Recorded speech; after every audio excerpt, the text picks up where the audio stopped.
Nós estamos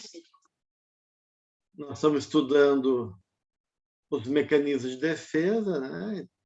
Semana passada, a gente viu dois aspectos gerais dos mecanismos de defesa, que foi a projeção e a transferência, né? E a gente viu que a projeção não é só uma defesa, mas como um mecanismo da própria vida, né?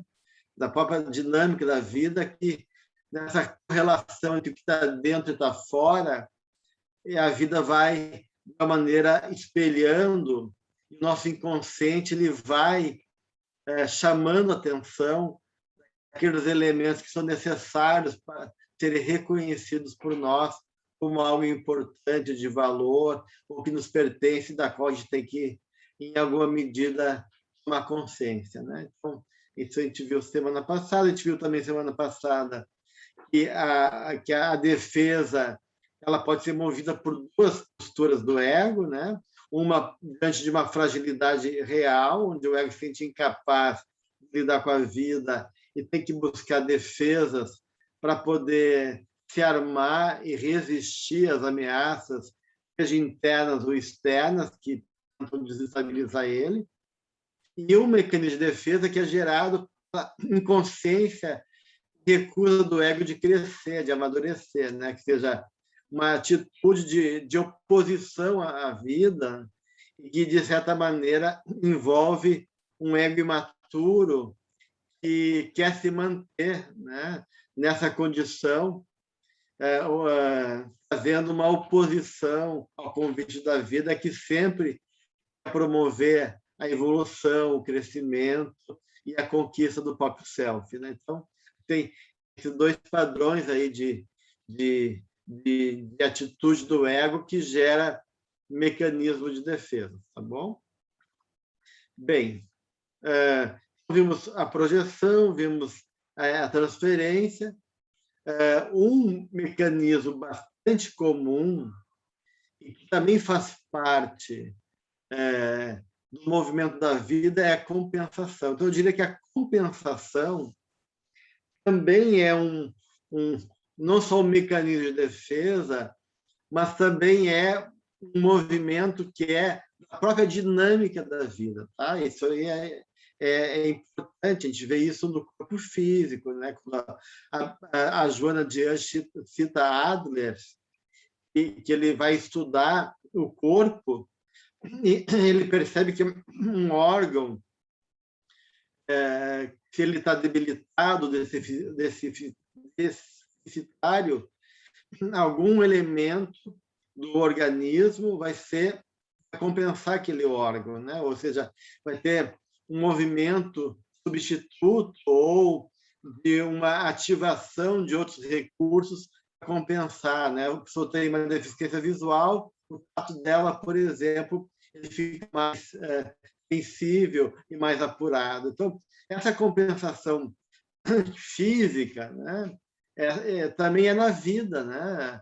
Existe essa compensação térmica, né? De um corpo mais frio e um corpo mais quente, a troca de temperatura para ver o equilíbrio, né? O universo também tem a matéria e a antimatéria com forças compensatórias. Então, a vida, de uma certa maneira, tem esse mecanismo compensatório visando uma autorregulação, visando uma harmonia, visando também, de uma certa maneira, essa totalidade da realidade.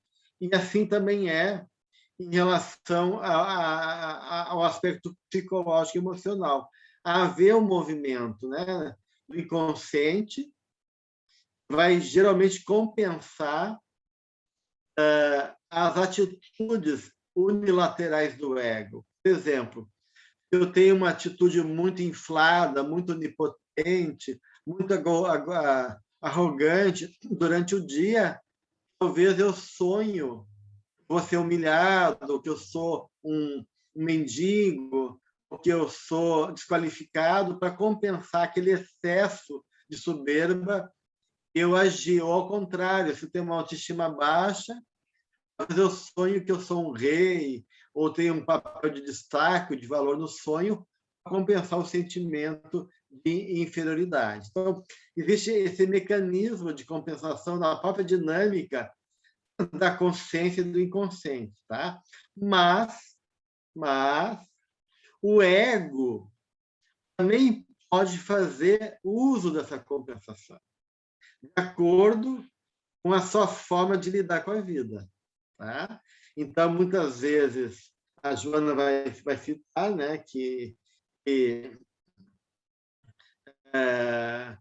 um fanatismo exagerado, né, pode resultar de uma insegurança interior não consciente, um excesso de pudor, de exigência de pureza, diz a Joana, né, pode ser uma compensação por desejos sexuais reprimidos, inconscientes, a qual ele não consegue lidar e poder se relacionar com aquela tendência, aquele conteúdo interno dele. Então, de certa maneira, essa compensação do ego, daí, não da vida, né, mas do ego, ela é uma formação de reação, né, que busca compensar, né, geralmente por oposição, né, por complementação e oposição, aquilo da qual eu não consigo lidar, ou que envolve uma dificuldade, uma fragilidade, e assim por diante, né? Então, é essa compensação substituta, e a gente pode também até fazer uma relação entre o aspecto físico e o aspecto emocional, intelectual. Por exemplo, eu posso substituir uma imagem egóica minha. Eu era muito pequenininho, né, na sala de aula, eu era o menor dos guri, né, era muito franzino, eu sofria bullying, eu era muito frágil, não conseguia correr, fazer ginástica, e aí isso provocava talvez o riso. Então, eu vou compensar isso sendo um excelente aluno, né? Então, eu vou botar a minha imagem, projetar a minha imagem não na imagem corporal, mas na minha imagem intelectual. Eu procuro ser o melhor da aula e ter o afeto do professor, o reconhecimento desse meu valor a partir dessa outra qualidade minha, equilibrar essa imagem desqualificada minha e construir uma imagem egóica mais confiante, com valor próprio, né? Então, isso pode acontecer, né? E, de uma certa maneira, também pode acontecer também, eu posso transferir algo então, físico para o campo emocional e vice-versa, né? Essas coisas podem trocar de lugar, né? E eu posso também me colocar numa atitude compensatória emocional. Por exemplo, a pessoa narcisista, né? Ela faz uma imagem de uma pessoa importante, super, hiper centrado nele, onde as necessidades dele são sempre as mais importantes e com mais valor, mas no fundo, internamente, existe uma imagem frágil ou desqualificada ou pouco precisa dele mesmo, e cria uma persona, né, uma fantasia egóica exagerada para poder, de uma maneira, lidar com o medo de ser rejeitado, com medo de ser desvalorizado. Então, todo aquele conflito que ele tem, ele tem medo, ele nega, ele reprime e depois compensa a partir de uma imagem grandiosa dele mesmo, né? Então, esse é um tipo de coisa que pode, né? Dentro da compensação, tem a formação reativa também, que é outro mecanismo de defesa. E a formação reativa é justamente uma coisa também meio que compensatória, porque a formação reativa ela é um mecanismo que tende a inverter o impulso indesejado, substituindo pelo seu oposto, né? É o que eu falava que a pessoa prega a moralidade extremamente puritana, mas é totalmente entregue à perversão sexual. Não é que ela reprime, daí ela não está compensando. É uma perversão relativa.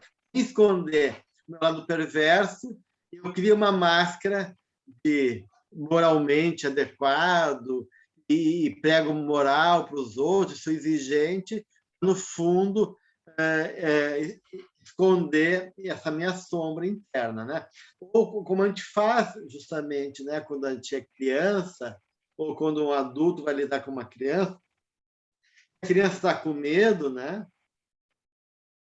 E então tu diz, não, vamos lá enfrentar, vamos olhar lá, vamos lá no quarto escuro, que não vai ter problema nenhum, que tu é mais forte, né? Aí tu vai lá e faz o enfrentamento, mas tu tá louco de medo, né? Então, a formação reativa é tomar uma atitude oposta ao teu sentimento, né? Por exemplo, também é comum, a pessoa tem medo de falar em público, daí tem que apresentar um trabalho em grupo. Deixa que eu seja o primeiro, que eu quero me livrar logo disso, né?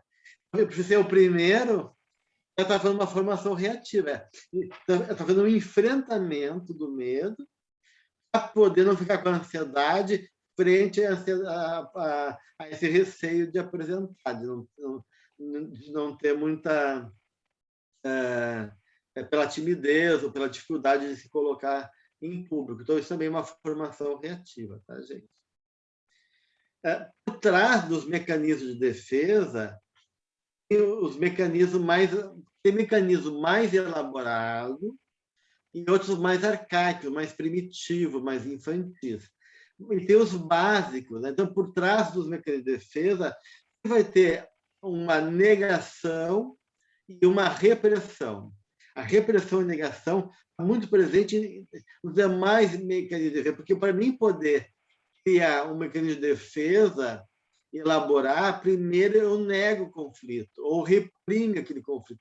Eu reprimo aquela emoção, né? Então, a repressão, o recalque, também é uma defesa, ou eu nego aquela realidade, e aí eu crio uma outra defesa em cima disso. Então, eu neguei e racionalizei. Então, a racionalização, por exemplo, é um outro mecanismo de defesa. Eu posso racionalizar as coisas, uma forma de justificar ou evitar o confronto com as minhas dificuldades, né? Então, a racionalização, inclusive, a Joana de Ângeles, ela coloca como um dos mecanismos de fuga mais graves para o ego. Por quê?